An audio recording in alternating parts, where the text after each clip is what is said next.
সিজদার রাতও ভোর হয়, নেশার রাতও ভোর হয়। হ্যাঁ, আজ রাত যে যুবক আল্লাহকে সিজদা দেয় তারও ভোর হয়, যে মদের নেশায় পড়ে থাকে তারও কি হয়ে যায়, ভোর হয়। স্বার্থপর এই দুনিয়া যুবক, নওজওয়ান মনে রাখো, স্বার্থপর এই দুনিয়া কারো কথা মনে রাখে না, কারো জন্য থেমে থাকে না। আমি এই পরশুদিন দেখছি, গতকালকের আগের দিন সকাল 6:30 বাজে আমি আমার বাজারে, ময়নামতি সাবের বাজার, ওইখানে দেখছি একটা হাইয়েস্ট গাড়ি একটা ট্রাকের মুখোমুখি হইয়া, হাইয়েস্ট গাড়িটার ড্রাইভারটা জাগাত তারে বাইরে করছে টাইম না হেসরাইয়া, কিছুক্ষণের মধ্যে লোকটা মারা গেছে।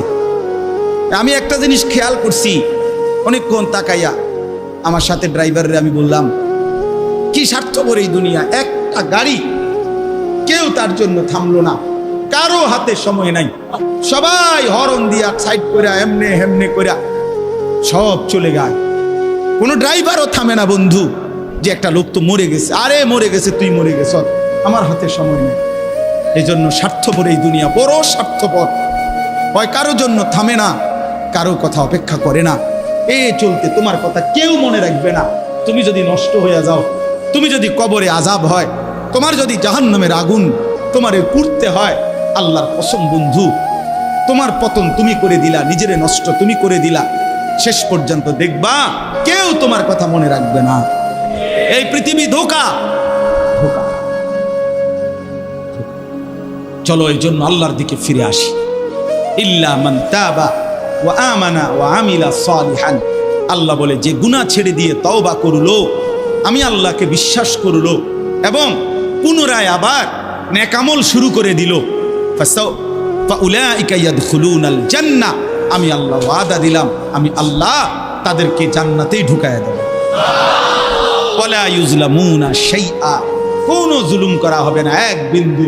অর্থাৎ পেছনের গুনার জন্য আমি লজ্জা দেব না, বরং তওবা করার কারণে, ফিরে আসার কারণে, নতুন করে আবার নামাজ সেজদা বন্দিগি পাক পবিত্র জীবন চলার কারণে এখন থেকে নিয়ে বাকি জিন্দেগির আমলের বরকতে জান্নাত দিয়ে দেব। এই জন্য প্রিয় সন্তান, প্রিয় কিশোর, নওজওয়ান, যুবক, চলো ইনশাআল্লাহ বদলাইবার সিদ্ধান্ত নেই। সবাই এই পরিমাণ শাহওয়াত, এই পরিমাণ অবৈধ কামনা বাসনা, নারী ছবি, অশ্লীলতা, বেহায়াপনাতে মাতাল হয়ে গেছে বন্ধু চারিদিকে, সমাজের চারিদিকে। হজ্জের সফরে ছিলাম, যে কয়দিন যাই খোঁজ খবর নিছি, দেশের খবর একটাই, হত্যা, খুন, ধর্ষণ, নারী নির্যাতন। আর সবচেয়ে আশ্চর্যের কথা হলো, আমি মনে হয় আমার এই ছোট্ট হায়াতে গত 30 বছরে আমি যেই কথাটা এতবার শুনি নাই, গত 2 মাসে বারবারই শুনি চারিদিকে পরকিয়া। এটা এই পরিমাণ সমাজে বেড়ে গেছে, অসভ্যতা, যে স্বামী থাকতো নারী অন্য পুরুষের প্রতি আসক্ত, স্ত্রী থাকতো ওই জানোয়ার অন্য নারীতে আসক্ত, এটা খুব বেশি পরিমাণ বেড়ে যাচ্ছে, যার কারণে আপনজনকে হত্যা করতে পর্যন্ত লজ্জিত হচ্ছে না। এর চাইতে বড় আশ্চর্য, আশ্চর্য বাংলাদেশে এর চাইতে বড়, এর চাইতে দুর্ধর্ষ হত্যার ঘটনাও 2 দিনে কি হয়ে যায় খবর বোঝা যায়। কিন্তু এখানে কেন বোঝা যাচ্ছে না? বোঝা যাচ্ছে এটা স্পষ্ট, আপনজনের এটা ধামাচাপা দেওয়ার জন্য সব রকমের প্রসেসিং করা হচ্ছে, সব প্রসেসিং করা হচ্ছে। অসহায় ইমাম মুয়াজ্জিনকে বেইজ্জতি কেউ করতে পারে নাই, কোন আলেমে দ্বীন ইনশাআল্লাহ বেইজ্জতি হবেও না ইনশাআল্লাহ। মনে রেখে, মনে রেখে, গতকালকে রাত্রেও আমাদের কুমিল্লায় গত 3 মাস আগে একজন আলেমে দ্বীনকে একজন প্রিন্সিপাল বেইজ্জতি করছিল, অপমান করে সামান্য অজুহাতে মসজিদ থেকে বিদায় করে দিছিল। ওই কলেজের ছেলেরা গতকালকে রাত্রে ওই মসজিদের ভিতরে ঢুকাইয়া 9 ঘন্টা আটকাইয়া তারে, তার হাতে ছাত্রদের উপস্থিতিতে তারে পদত্যাগ পত্র দিয়া ঘাট ধরে কলেজ থেকে বের করে দিছে। আল্লাহ তাআলা বেইজ্জতি করে দেখায় দিছে। ছাত্ররা বলছে, স্যার সই দেন, আপনারে 50 টাকা দিব। মানে 50 টাকা, 100 টাকার লোভ সামলাইতে পারেন নাই, নেন। পদত্যাগপত্র সই দেন। এই জন্য দোস্ত, নারীর আসক্তি, জিনা, ব্যভিচার, পরকীয়া, অসভ্যতা, যুবক ভাই তোমরা বাঁচতে হবে। নওজোয়ান, আল্লাহ যদি হায়াত দেয় তোমরে, আগামী সময়টা তোমরা তো পৃথিবীতে থাকতে হবে। এই সমাজ, এই দেশ তো আলাদা করতে পারতা না, তুমি তো এই জমিন ছেড়ে দিতে পারতা না বন্ধু। সম্পদ যদি হয়, তোমরা সব ছেলে তো একসাথে চাঁদের দেশে যাইতে পারতা না, আরেকখানে যাইতে পারতা না। এই সমাজ নিয়ে বাঁচতে হবে, এই দেশ, এই মাটি, এই এলাকা নিয়ে তো তোমাদেরকে বাঁচতে হবে ভাইয়া।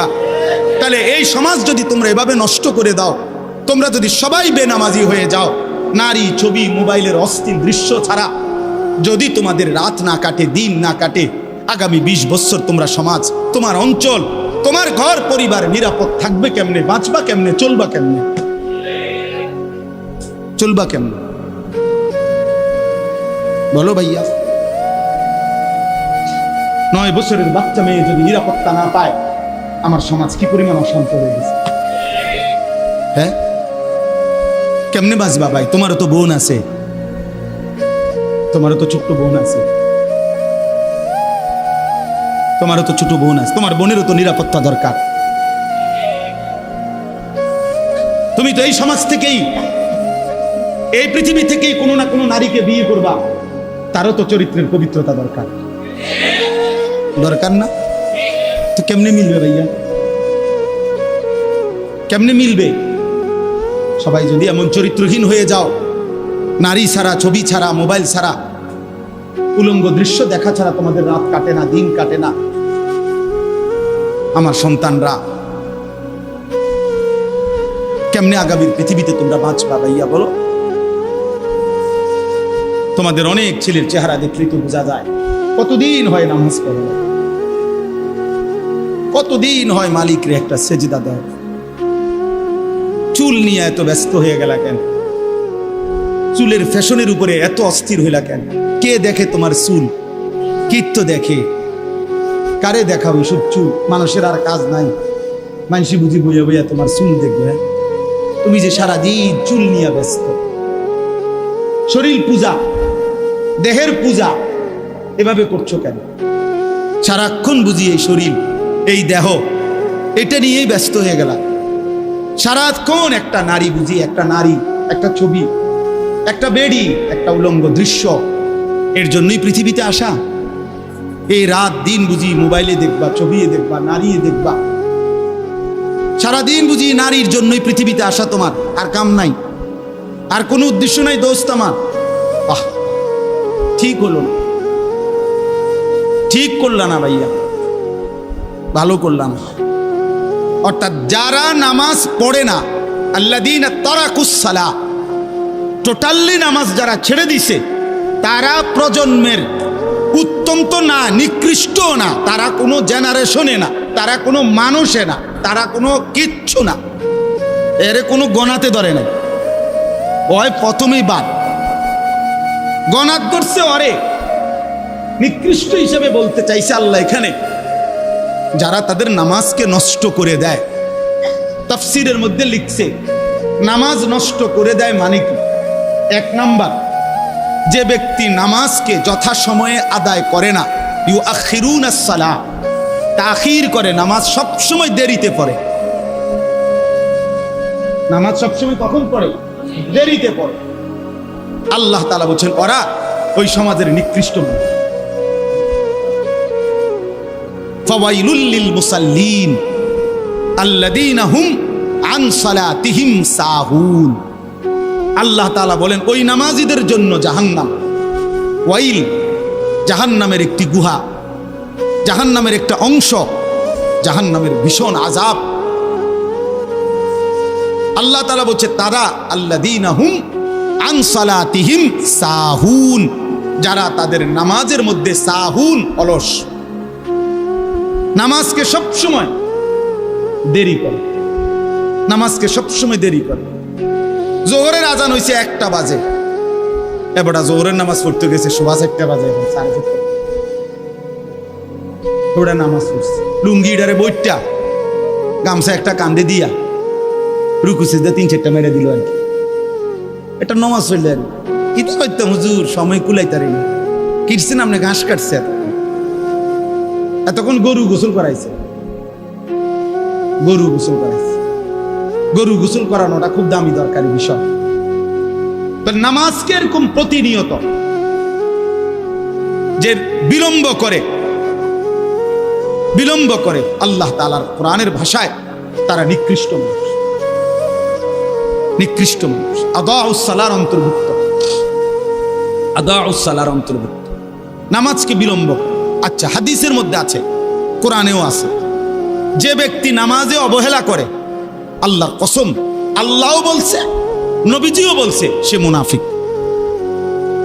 ইন্নাল মুনাফিকিনা ইউখাদিউনা আল্লাহ ওয়া হুয়া খাদিউহুম ওয়া ইযা কামু ইলাস সালাতি কামু কুসালা।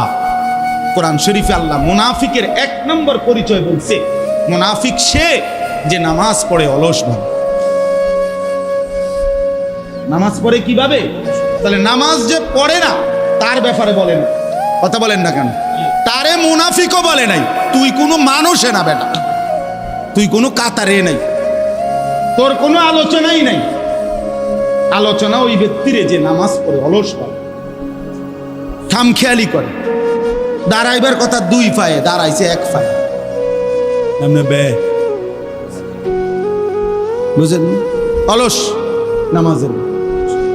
রাসূলুল্লাহ সাল্লাল্লাহু আলাইহি সাল্লাম বলছেন, তিলকা সালাতুল মুনাফিক, ওই নামাজ মুনাফিকের নামাজ। ইয়ারকুবু হাত্তা তাগরুবা শামস, আসরের নামাজ না পড়ে যে অপেক্ষা করতেছে, অন্য কাজে ব্যস্তছে, এরই মধ্যে সূর্য ডুবে যাচ্ছে, সূর্য ডুবার কাছাকাছি। হাত্তা কানাত বাইনা কারনাই শয়তান, সূর্য ডুবার সময়ে শয়তান তার দুই শিং সূর্যের পাশে বাড়াইয়া দেয়। আল্লাহ নবী সাল্লাল্লাহু আলাইহি সাল্লাম বলেন, কামা ফানাক্কারা আরবাআন, সূর্য ডুবে যায়, এই সময় ওই আসরের নামাজের জন্য দাঁড়াইয়া 4 রাকাতে যেন 4টা ঠুক্কর মারছে। লা ইয়াযকুরুল্লাহ ইল্লা কালিলা, ঠিক মতো তাসবিহগুলো নামাজের আদায় করে নাই। রাসূল বলছে 3 বার, ওইটা মুনাফিকের নামাজ, মুনাফিকের নামাজ, মুনাফিকের নামাজ, মুনাফিকের নামাজ। তোর মতো নিকৃষ্ট নির্লজ্জ বেহায়া আল্লাহর জমিনে তো কোনো কুত্তাও হয় না, কোনো কুত্তাও তো এরকম হইতে পারে না। কুত্তাও যদি আল্লাহ তাআলা সেজদার হুকুম দিত তো সে দিত, তাকে তো আল্লাহ সেজদার হুকুম দেয় নাই, এই জন্য সে সেজদা দেয় না।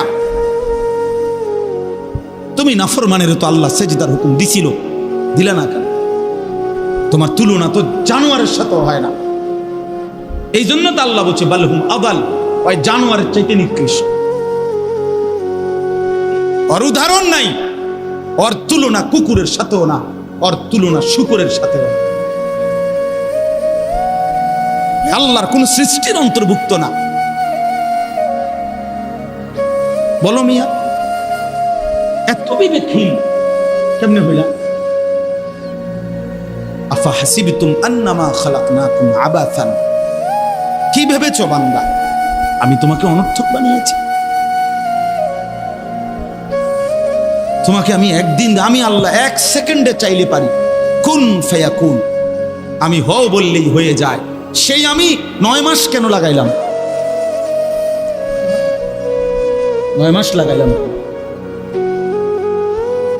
আরে বলো কি বান্দা, নিজ হাতে খালাকতুহু বিয়াদিয়া, আল্লাহ বলেন আমি আমার নিজ কুদরতি হাতে আমার বান্দাকে আমি বানাইছি, আমি বানাইছি। বড় যত্ন করে 1 ফোঁটা নাপাক পানির মধ্যে এত চমৎকার ডিজাইন পৃথিবীর কেউ কল্পনাও করতে পারে না। ইন্না খালাকনাল ইনসানা মিন নুতফাতিন আমশাজ, বীর্যের 1 ফোঁটা থেকে আমি আল্লাহ তাআলা মানুষকে বানিয়েছি। এত সুন্দর চমৎকার নাক কান ডিজাইন। কোন পানির 1 ফোঁটার উপরে, 1 ফোঁটা পানির মধ্যে কেউ কোনো ডিজাইন করুক, কি দিয়ে করবে? পানির উপরে ডিজাইন করে কেমনে? আবার রব্বুল আলামিন বলে সেই পানির নাপাক ফোঁটা দুর্গন্ধযুক্ত, আমি তার মধ্যে এমন সুন্দর একটা ডিজাইন করেছি।